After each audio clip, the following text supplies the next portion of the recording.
করেছিলেন, মহাপ্রভু ধর্ম বিপ্লব করেছিলেন। চাঁদ কাজী যখন এসে মহাপ্রভুর বিচার করে গেলেন, ওমা নিজেদের খারাপ কিন্তু নিজেরাই করি না। চাঁদ কাজীর সময়ে তখন ব্রাহ্মণরা ভাবলো নিমাই তো বড় পণ্ডিত, আমরাও পণ্ডিত, তা নিমাই যদি এইভাবে পথে পথে হরিনাম করে বেড়ায়, সবাইকে যদি হরিনাম দিয়ে বেড়ায়, তাহলে শাস্ত্র জ্ঞান যদি সব জায়গায় দেয়, তাহলে আমাদের টোল তো উঠে যাবে। টোল মানে বিদ্যালয়, হ্যাঁ, সে বিদ্যালয় উঠে যাবে। তাই যখন তৎকালীন সময়ের বিদ্যালঙ্কার তর্করত্না করিয়া সবাই গিয়ে কাজীর কাছে জানিয়ে আসলো, কাজী সাহেব,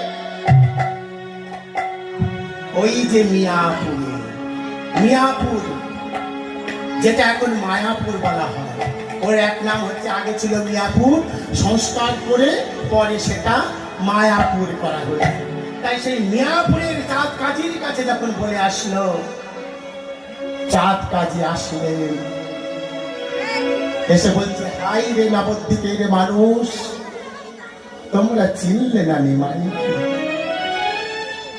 যে নিমাই তোমাদের এত কিছু দিয়ে গেল,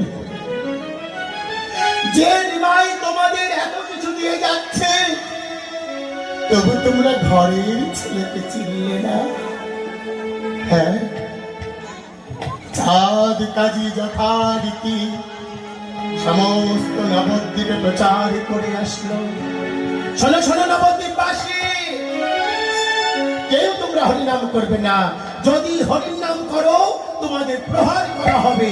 তাতেও যদি না শোনো, আমার বাড়ির ভাত খাইয়ে তোমাদের জাত নিয়ে মুসলমান করে দেব। আমার চাঁদ কাজীতে চলে আসলো বিচার করে।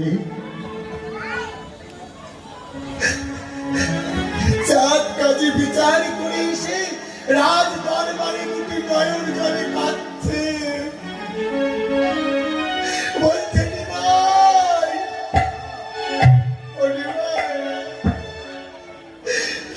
রে, এরা তোকে চিনল না নিমাই। আমি তো আমার বিচারটা করে আসলাম, আমি যে আমার বিচার করে আসলাম,